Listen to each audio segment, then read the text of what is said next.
So hello everyone. I'm coming at you from the other side of treatment. So I was able to finish my treatments last week.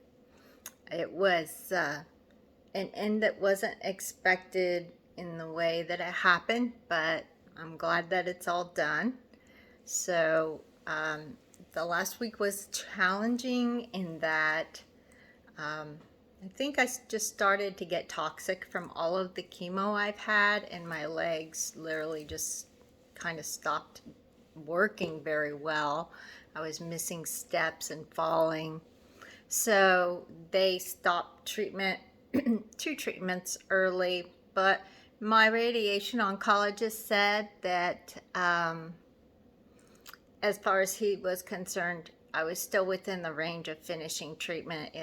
The range is 28 to 30, and I went to 28 treatments. So I was able to finish.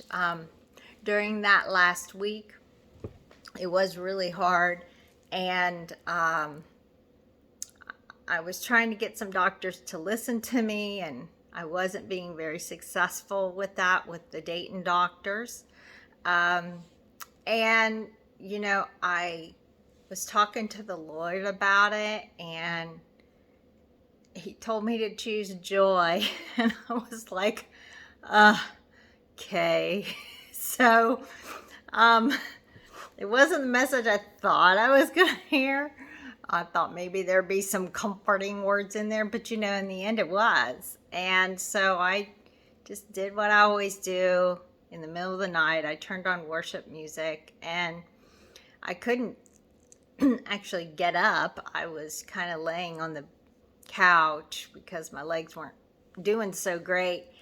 But I just worshiped from that posture, and soon enough I literally felt joy bubbling up inside of me, and it wasn't anything that I could have produced on my own.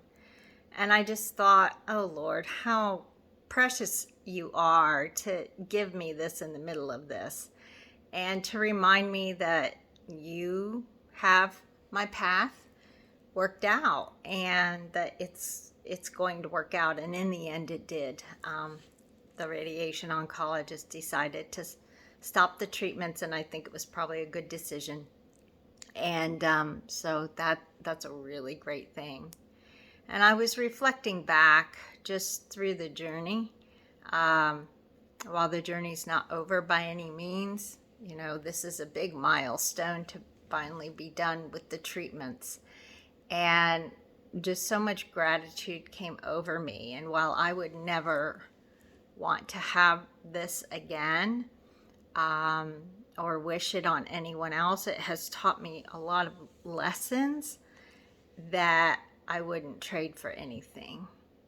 So, I've learned how to be content in pretty much any circumstance.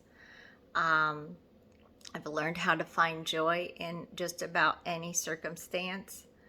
I've learned how to really, truly rely on the Lord when I don't have the answers or any power to do anything within my own strength.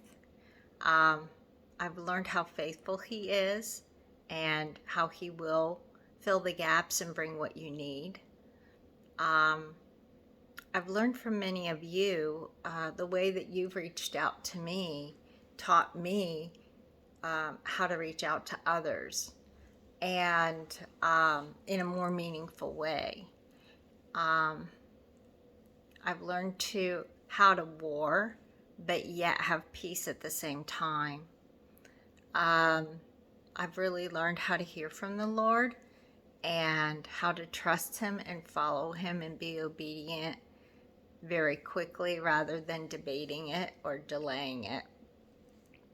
I've learned how to really take appreciation for the little things that are blessings around you, and to take notice of those things and to take joy in those things. And it doesn't take big things, big events, to bring me that kind of joy.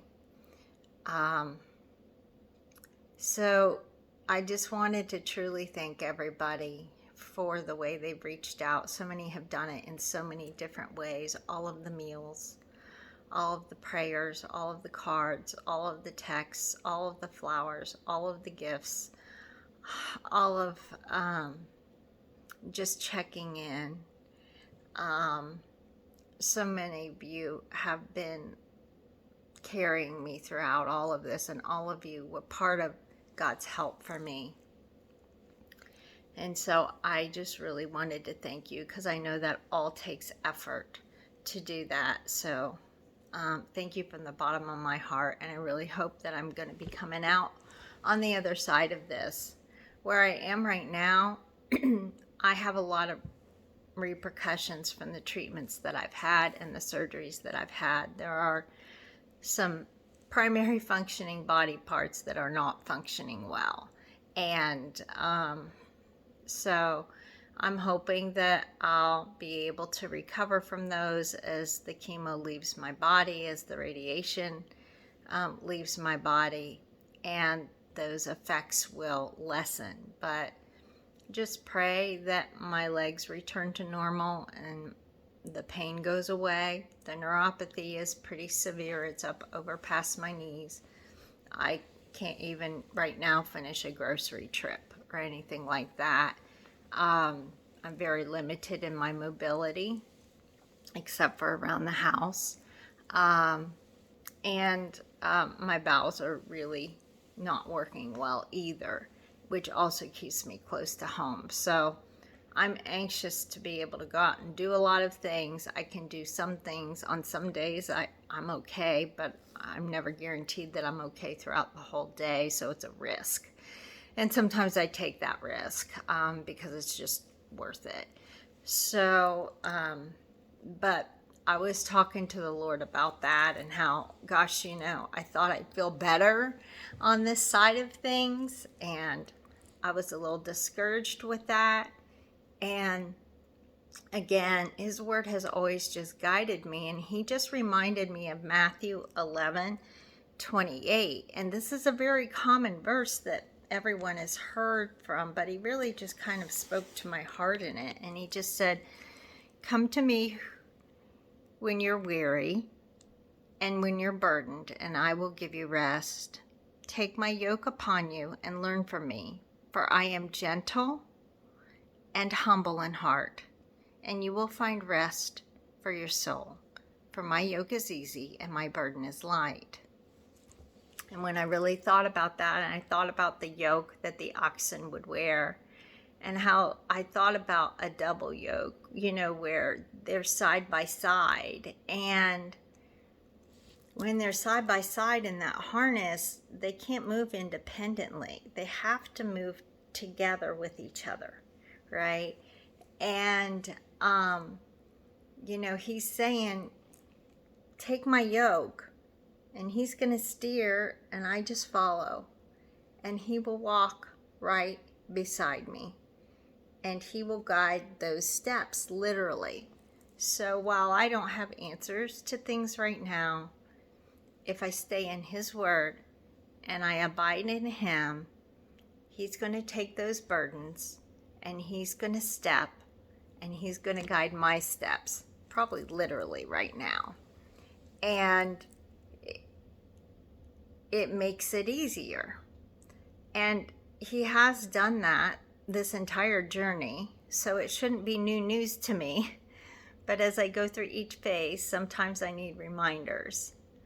And so I'm really just very thankful that the Lord continues to speak and continues to guide me, and is right now still telling me to rest, and that he's going to take it on and he's going to steer me and literally walk step by step right beside me. And I don't know who else needs to hear that today, but he will walk step by step right beside you, and he will steer, and you don't have to lead, and you don't have to figure it out. He will do it, and he will even carry the burden so that it's light for you.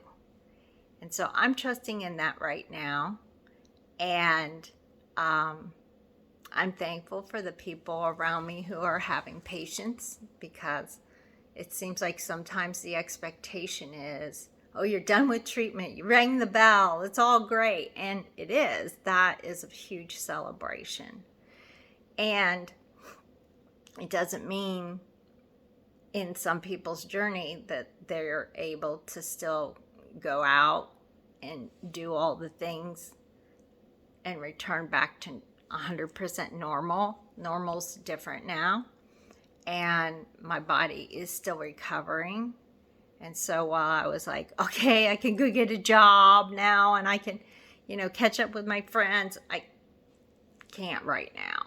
So I'm learning to be okay with that. It's not where I wanted to be. It's not where I thought I'd be. But it's where I am. So he's telling me to still rest. So that's what I'm going to do.